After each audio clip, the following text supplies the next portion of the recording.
Praetor Amalthus. What is it? I have a report to make regarding the situation with the Aegis in Tantal. Please, come inside. Yes, Your Eminence.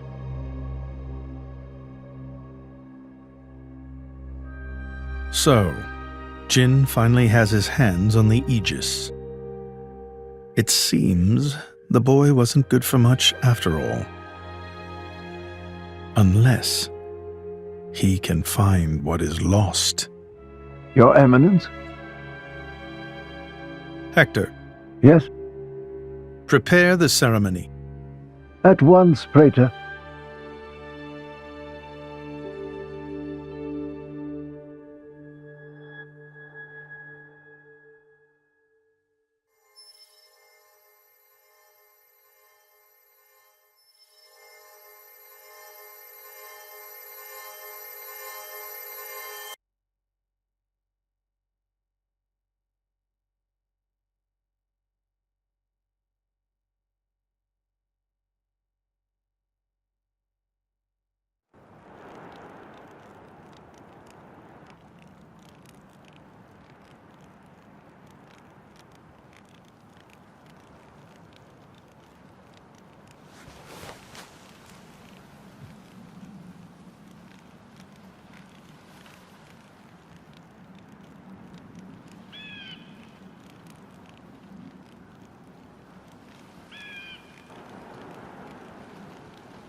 Rex, still sleeping?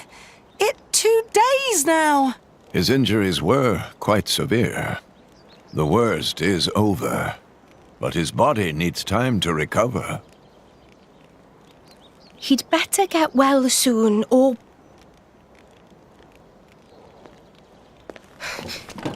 Rex?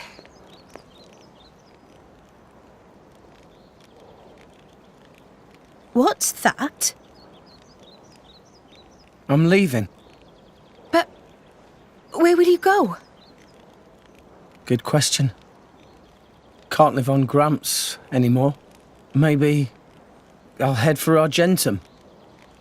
Rex, you... What the hell are you talking about, Argentum? What about Pyra? Do you know how desperate the situation is? Or have you finally lost it, you idiot? I know, okay? It's just... Just what? I'm done. Done? When I became the driver of the Aegis, her driver, I felt like I could do anything. But I was just kidding myself. All I've managed to do is hurt her. Again and again. So, I'm done. Oh, for crying out loud, Rex! She got herself caught to save you! I know. So what? So what? Those guys are way out of my league. I can't beat them. It's hopeless. I understand that now. She'll be safe with them. They're not going to hurt her like I do. So, I'm leaving. I've just been kidding myself all along. Me, a driver, in the end, salvaging is all... You bloody idiot!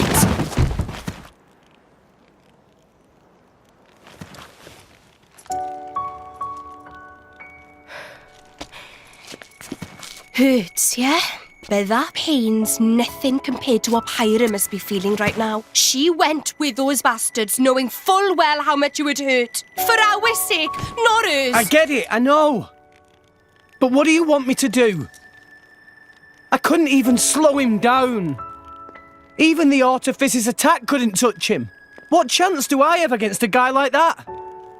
The more I fight, the more Pyra gets hurt. She'll be better off without me by her side.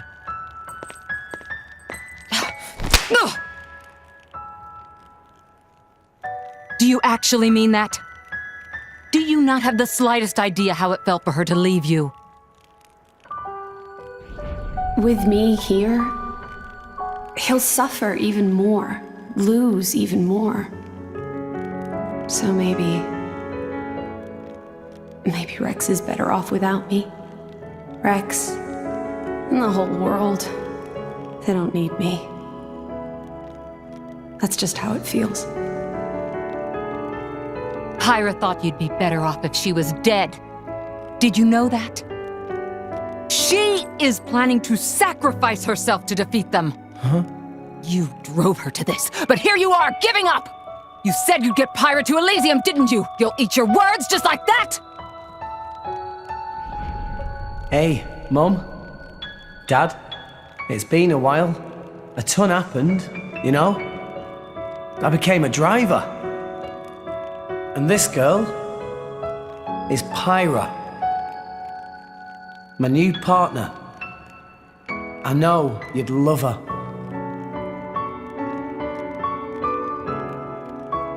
We're going to Elysium, Pyra and me. I don't know what's coming next, but you'll be watching over us, right, guys?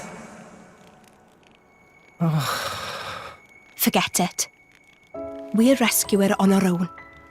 This loser, he's not the Rex we joined up with. Let him go wherever the hell he wants. Come now. Let's not start fighting amongst...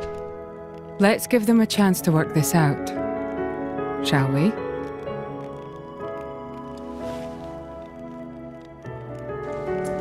You know, Nia quite right. Rex definitely not behave like himself. Giving up after one loss? That not Rex I know at all. but... Now is not time for excuses!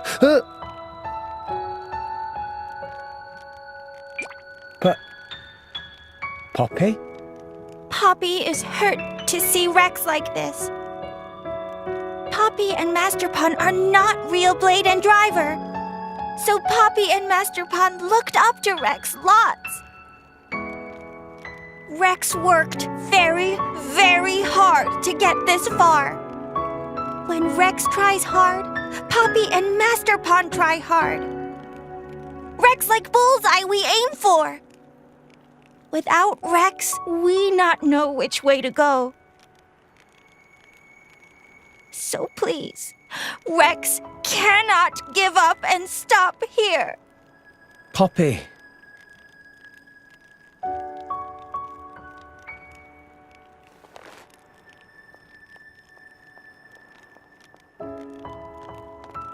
My prince? Chum! Huh? My old man wants to see you. Time to go.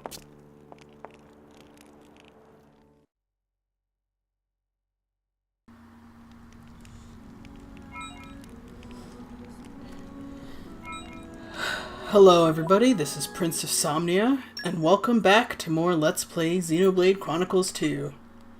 As you may have figured out, we are now without Pyra or Mithra, and they will be gone for the entirety of Chapter 7.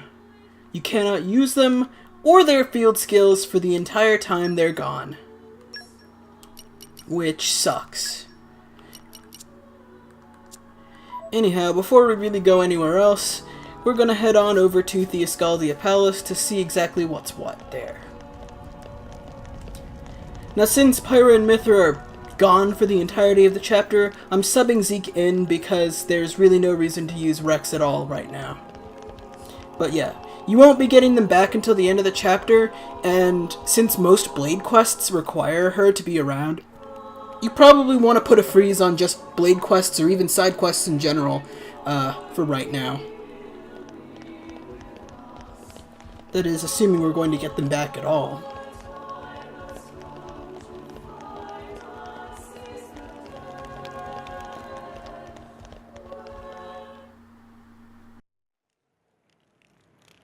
Are you all right to be up and about?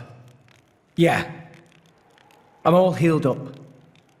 Sincere apologies. If I hadn't attempted to destroy the Aegis, they would never have. If you'd done nothing, they'd have come for her anyway. You're not to blame, Your Majesty. It's my fault. 500 years ago, this kingdom was rent in twain. Some followed Adam, who sought to live with blades and titans as equals. Others opposed him, preferring to consider humans as the masters and titans as our tools. When Adam returned to the Ether, his rivals seized power, leveraging the power of the Omega Fetter.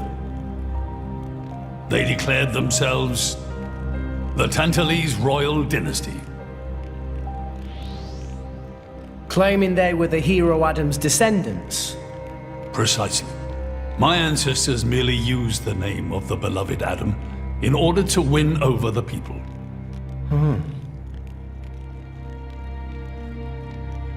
Before long, we resolved to protect ourselves from meddlesome foreigners by descending deep into the Cloud Sea, taking the dirty secret of our family's lineage with us.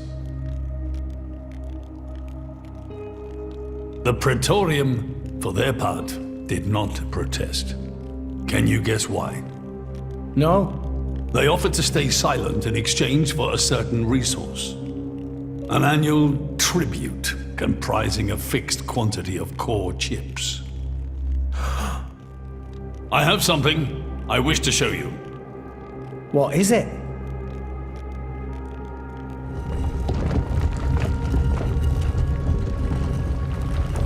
What is this? This is Gembo's ether flow.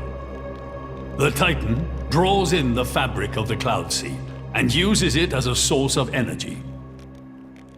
This energy flows throughout the Titan's body in the form of ether. Refining and crystallizing this ether creates core chips.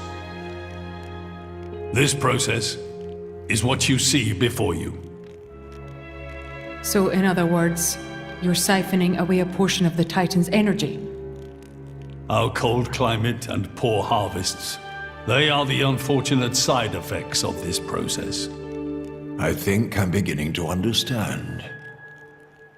Core chips are vital to every nation's military and energy policies. The Praetorium desired this power.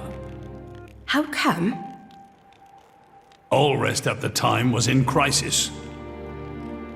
But for the Praetorium, it was a precious chance to expand their sphere of influence. So they missiled in. As a result, Tantal fell into a chronic energy shortage. Then, well, you saw for yourselves. Near frozen Earth, failing crops, the Tantalese people are forced to live in abject poverty.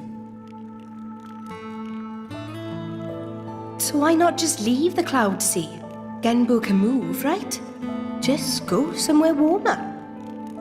They fear contact with other nations.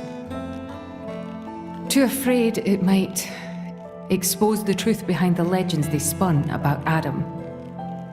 That would explain their isolationism. Indeed. That was 5 centuries ago. Now the Aegis has awakened. The Praetorium is demanding we hand over the Omega Fetter. They are threatening to reveal our secret if we do not acquiesce. Indollar? Threatening you? I get it now. That's what was in that letter. Enough was enough. I couldn't stand by and let the Tantalese people suffer any longer. Therefore, I made a decision. And that's why you... Yes. I knew there was a chance that the Praetorium would use the Aegis against us.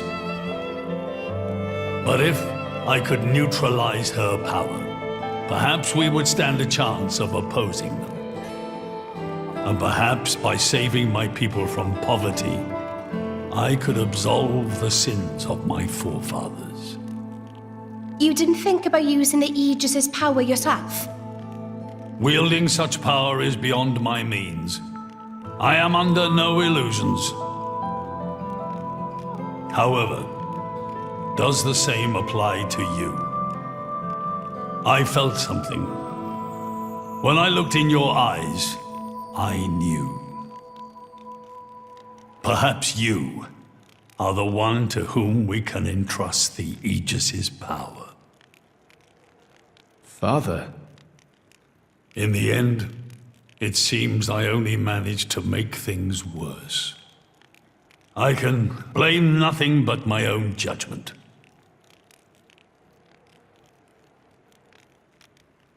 This tome records the deeds of the hero Adam. According to this, he saved the world from destruction using a white sword, and then disappeared, along with a red sword.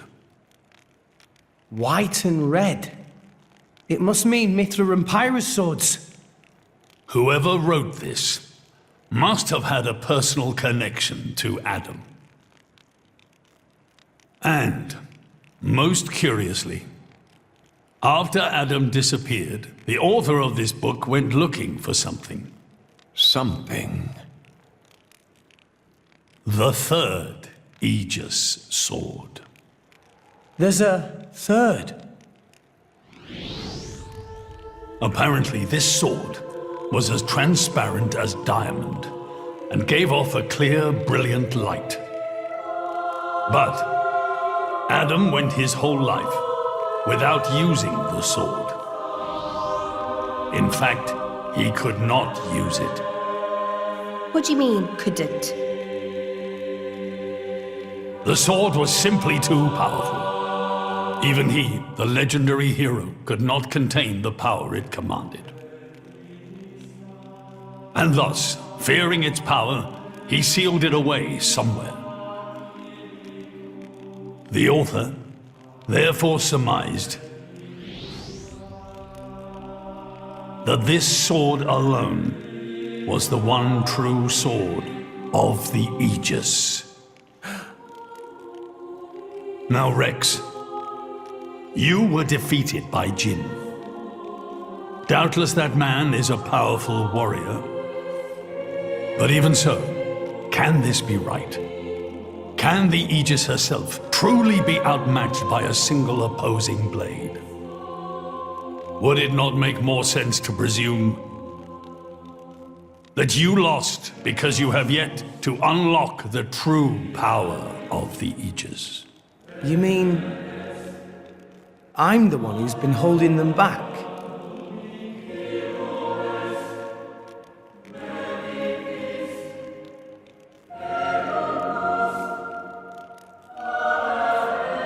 Your Majesty, where is that sword? We have to find it somehow. We have to find that sword and rescue Pyra and Mithra. Regrettably, the book does not specify the sword's location. But there must be. However, reading between the lines, it seems the author suspected that the sword lies somewhere in Leftheria. It's not much, but that's where I would begin the search. In Leftheria? Are you ready? Huh? Are you ready to do what it takes to be their true driver? Gramps? Well, are you, Rex? Yes! Of course! I'm going to be the driver that Pyra and Mithra deserve. And then, I'm going to take them to Elysium Then come with me. I'll show you the way.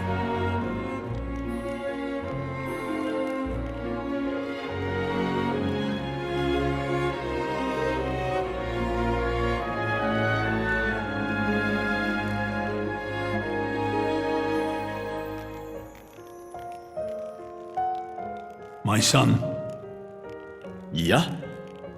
I have a favor to ask of you as your king. Well, that's a first. Are you feeling okay, old man? Maybe you're coming down with something. The Aegis needs... No, rather, the boy needs protection. You mean Rex? Yes, I saw something in that boy's eyes. A light that must never go out. Steady on, old man. People will get the wrong idea. Fine. Leave it to me. Thank you. Nah, it's not like I wasn't gonna go with him anyway.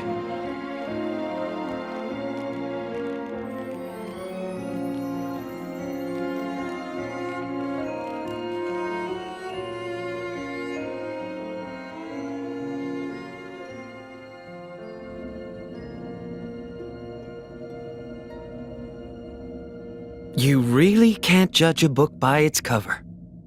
Who'd have thought that sweet-looking girl would threaten to destroy herself? Didn't she realize taking her own life would mean the boy died too? Oh, she knew exactly what she was doing. The whole thing was a bluff then? No, not at all. The reason she gave her core crystal to the boy was to replace his heart after Jin put paid to it.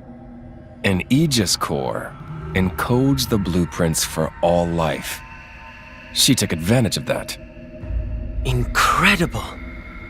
I had no idea such a thing was possible. Aegises truly are a breed apart. Cores are constantly accumulating data about the outside world. The fact that their injuries are mirrored is a result of their twin cores exchanging information. If you wanted to be poetic about it, you could say that their very lives are intertwined. But there's nothing to stop her from severing that link. What do you mean?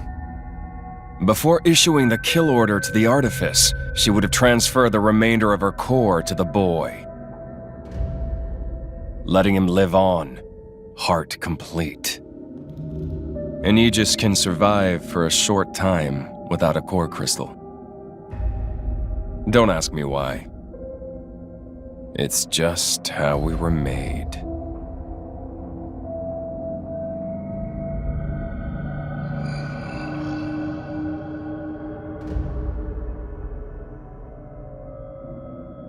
So that's the reason Jin agreed to her terms. He couldn't care less about the boy. But he wasn't about to lose this one. Simple as that. Wow, that was a lengthy cutscene. Whew. But alright, looks like we finally have a goal in mind. In order to rescue Pyra and Mithra, we're going to head back to the Leftharian Archipelago to see what exactly it is that Gramps wants to show us there. In the next episode of Let's Play Xenoblade Chronicles 2. See you guys then!